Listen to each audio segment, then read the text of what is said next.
Have you ever found yourself just, looking at the world around us, maybe the natural world, maybe as society works, all its complexities, Mm-hmm. and wondered if there's some kind of deeper logic connecting it all? Mm-hmm. It feels like a pretty basic human thing, right? To try and figure out the why Mm-hmm. behind what we see. Absolutely. That drive to understand. Okay, so let's dive deep today into something, well, truly fascinating. We've got a collection of sources here that explore this intersection of Marxism, science, and technology. Yeah. What we're going to try and unpack is how this particular philosophical framework views, the whole scientific project itself. And it offers a really sharp critique of where things are now. And what's particularly striking, I think, in these sources is how they frame Marxism. It's not just presented as, say, a political theory. They actually call it a scientific endeavor. Right. The idea is that it's a systematic way to uncover the fundamental laws governing society. Kind of like, how a physicist looks for the laws of the universe. But, and this is key, with the explicit goal of revolutionary change. So our mission in this deep dive is really to explore these claims, look at the historical evidence they point to, and understand that critical lens they use on modern science, especially under capitalism. And for this, well, we've gathered quite a stack of material. We're talking foundational texts, things like Engels' Dialectics of Nature. A classic. Exactly. But also right alongside modern articles. And these pieces tackle really current stuff, artificial intelligence, the climate crisis, Mm-hmm. even specific industries like pharmaceuticals, aviation. But it's all analyzed through this very distinct Marxist perspective. It's pretty comprehensive. It definitely is. Now, here's where it gets really interesting, I think. The sources don't just, comment on science from the outside. They explicitly call their whole outlook scientific socialism. Mm-hmm. They really take a claim there, don't they? Positioning their approach as this systematic effort to understand society's laws, much like, say, a natural scientist tries to uncover nature's laws to gain more control over it. That's it. It's a bold assertion, really, elevating social analysis to the level of physics or chemistry. But how do they actually, do that? What's the method behind it? That's the crux of it, really. If we connect this to the bigger picture, the absolute core of this Marxist method is what they call the philosophy of dialectical materialism. Okay, that sounds a bit heavy. It can sound dense, yeah, but in essence, it's a way of looking at the world that sees everything, nature, society, even how we think, as constantly changing, developing through tension and resolution between opposing forces. So not static, more like a process. Exactly. A dynamic process. Yeah. Flux and transformation. Marx's lifelong collaborator, Engels, he was key here. He described this philosophy as uncovering the most general laws of motion of nature, society, and human thought. The most general laws. Wow. Yeah, and the sources are pretty confident about this. They claim this philosophy has been confirmed in 101 ways by the latest discoveries of modern science. 101 ways. That's the claim. Well, this raises an important question then. How exactly do they say it's been confirmed? The sources actually point to some pretty remarkable historical examples. It's like what? They highlight Engels' big work, Dialectics of Nature. In it, they argue, his deep grasp of dialectics let him sort of preempt scientific discoveries that only came about much later. Preempt them. How? Well, think about something as fundamental as the equivalence of matter and energy. EMC squared, Einstein's thing. Right. They argue Engels anticipated that connection through his dialectical understanding. Or another example, the critical role of labor in the development of modern humans. The argument is that Engels, using his philosophical method, could foresee these kinds of breakthroughs. So it wasn't just abstract theory for them. They saw it as predictive. That's the assertion, yes. That the philosophical framework itself could point towards concrete scientific truths yet to be discovered. That's a pretty extraordinary claim, isn't it?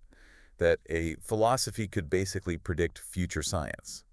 Makes you wonder what mainstream science makes of that. But okay, the sources really lean into it. So what does this mean for today then? Right. They argue that modern science, even now, serves as a continuing validation of this dialectical materialism method. Mm-hmm. That science consistently shows us a world that's always in motion, always in flux, always, undergoing revolutions, big and small. It's never static. Always changing, always becoming something else. Exactly. And the book Yeah. Reason and Revolt apparently highlights how the rapid rise of the theory of chaos and complexity in recent decades Yeah, yes, theory. shows striking similarities to these ideas of dialectical materialism that Marx and Engels worked out over 150 years ago. Mm. It really suggests modern science isn't just catching up, but maybe confirming these older philosophical ideas. It's a fascinating linkage they draw. But, okay, it's not all just confirmation and validation, is it? After celebrating Marxism as this scientific method, the sources then pivot pretty sharply to a critique, A strong critique. arguing that capitalism in decay threatens the sciences from multiple angles today. It paints a pretty grim picture, where the system many people associate with progress is actually seen as holding science back, or worse.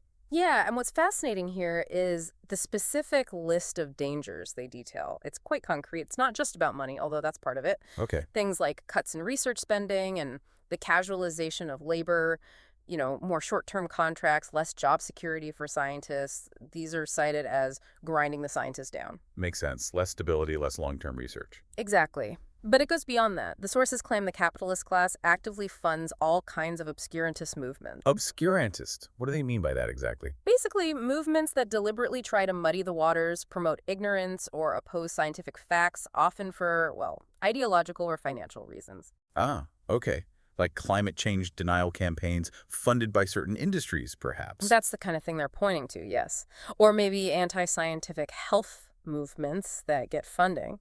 And they also highlight something else, how the extremes to which capitalism has extended the division of labor. Specialization, you mean? Hyper-specialization, yeah. It creates this divorce between theoretical and practical sciences. Scientists get stuck in their silos, maybe losing touch with the real-world application or the bigger theoretical picture. Okay, I can see how that could happen. And the result, they argue, is this increasing trend towards speculation that eschews mere experimentation. So, lots of abstract theory, less hands-on testing. Kind of. Work that becomes disconnected from empirical proof. And the ultimate outcome, these sources claim, is a revival on the intellectual peaks of capitalist society of mystical, idealist trends dressed up in very scientific-sounding phrases. Wow. So a retreat from the concrete, dressed up as cutting-edge science. That's the argument. A move away from materialism, fundamentally. That's a really powerful and, frankly, quite concerning diagnosis of modern science they're offering, isn't it? It is. And they really drive this home by suggesting that just like science was a key battleground against, quote, the rubbish of the feudal era, fighting dogma and superstition, the same is even truer today in what they see as the struggle against capitalism. They explicitly urge all revolutionaries to actually take an interest in these scientific struggles. Right. It basically frames defending genuine progressive science as a revolutionary act itself, like scientific integrity is a political battlefield now. That's a core part of their argument. Okay, let's unpack this a bit more then. Yeah. Because these foundational ideas about science, philosophy, capitalism, they don't just stay in, like, academic theory, do they? Not at all. They spill over into much broader societal issues, technology, offering this critical lens on current events that, directly impact you, the listener. Absolutely. We see these ideas applied quite widely. For instance, there are discussions about what the sources call capitalist censorship and Twitter's tyranny. Okay. They specifically mention things like the temporary banning of a sitting U.S. President, Trump, from social media platforms, or the UK's decision to ban Huawei from its 5G network. Right, those were big news items. They were. Now, the sources here, importantly, don't necessarily take a side on the political outcome of those specific decisions. Okay. But they strongly encourage us to soberly consider the implications of this move by the big tech capitalists. And, by extension, the state. It's about looking at the power concentrated in these platforms and governments and how that shapes public discourse. Got it. So the focus is on the power dynamics, not the specific political figures or companies per se. Exactly. Another major theme that comes up is capitalism putting profits before safety. Ah, yes. I think I know where this might be going. A really stark example they cite is the Boeing 737 MX scandal. Right. Tragic. Absolutely tragic. And the sources don't present it as just some technical error. They frame it as Boeing's criminal negligence, where over 300 lives were lost because, allegedly, prioritizing profits and rushing to market led to a botched new aircraft design. A powerful example of the potential human cost. It really is. It highlights what can happen when corporate bottom lines potentially overshadow safety and rigorous engineering. And it's not just aviation they point to, is it? this profit motive issue. No, definitely not. Jazz Pharmaceuticals gets mentioned as another case study.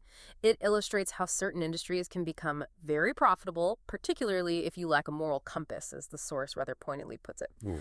They point out how Jazz Pharmaceuticals saw its value increase like 15-fold in 7 years, largely based on one drug for which it charged through the roof, Right. which raises big questions about drug pricing, accessibility, ethics, all within that profit-driven system. Makes sense. Then the discussion broadens out even further, right, to the Yeah. environment. Yes, inevitably. The sources discuss capitalism is killing the planet, highlighting the impending climate catastrophe and movements like the global youth strike for climate. Greta Thunberg and all that. Exactly. And they emphasize the demand not just for small changes, but for system change to avert environmental destruction. This perspective directly links environmental problems to the core logic of capitalism, that inherent drive for endless growth and profit. Suggesting tech fixes alone won't cut it without economic change. That's the core argument. It seems like no corner of modern life is really left untouched by this analysis, even like video games. Yeah, even video games, which might seem surprising, may be considered a least proletarian profession. Right, creative, high-tech. Exactly. But the sources note a snowballing of awareness about the extreme exploitation that the video games industry is based upon. Things like intense crunch time hours, precarious contracts, immense pressure on developers and artists, all driving corporate profits. So exploitation even in seemingly cool modern jobs. That's the point they make. It's a reminder that these labor issues can exist across many sectors, which, kind of brings us to trust, doesn't it? Public trust in science itself. How so? While there's discussion in the sources on the crisis of trust in science, they connect issues like, say, the anti-vax movement to the idea that scientific production is not democratically controlled by the working classes. Okay, that's an interesting link. Explain that. The argument is that workers can and should be the drivers of scientific advancement.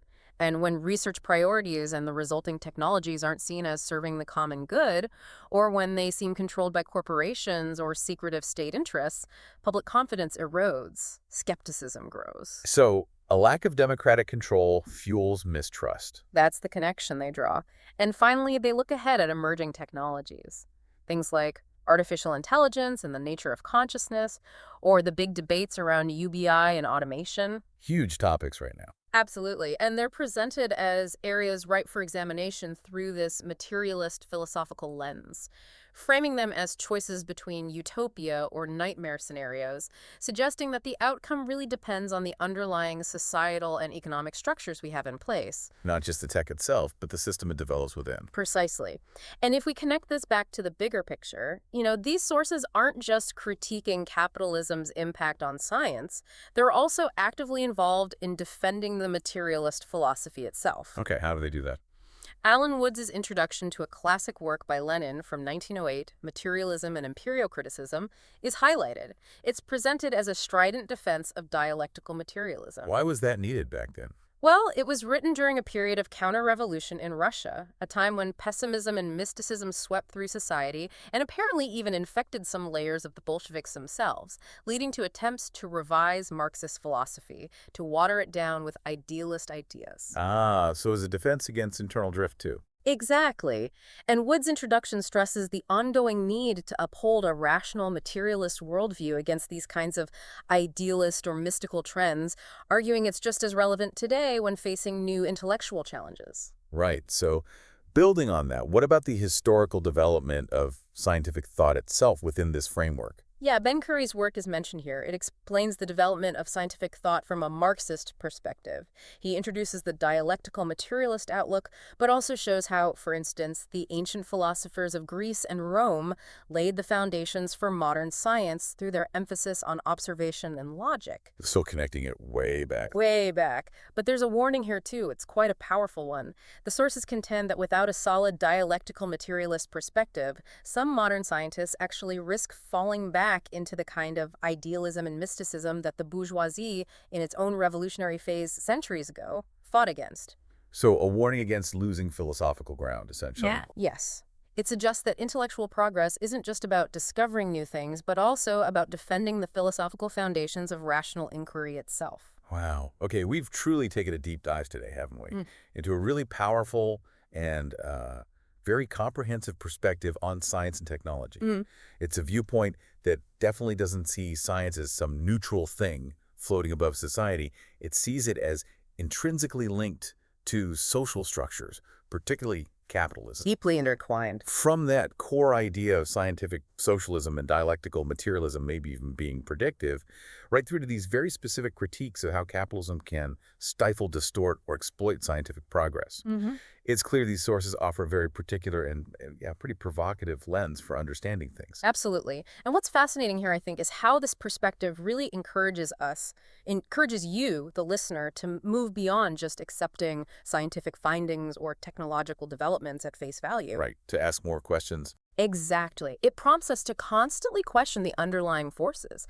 What's shaping our scientific goals? What's driving technological advancement? Mm-hmm. It pushes us to consider not just the what of discovery, but the why, and critically for whom. It challenges that neat idea of science as this isolated, pure pursuit. And, in a world just saturated with information, maybe misinformation too, this kind of critical thinking feels pretty essential. It really does. So maybe the question to leave you with, as you encounter the next scientific breakthrough or get into debates about new technologies or just think about the big societal challenges we face, consider this. Are we truly uncovering the laws of nature and society in a way that benefits everyone? Or are there other forces, maybe unseen, kind of steering the ship, steering progress in directions that serve perhaps narrower interests? Yeah. How might a deeper understanding of this interplay between philosophy, science, society, economics, how might that change the way you view progress itself and maybe our collective future? Definitely food for thought. For sure. Yeah. Something to mull over.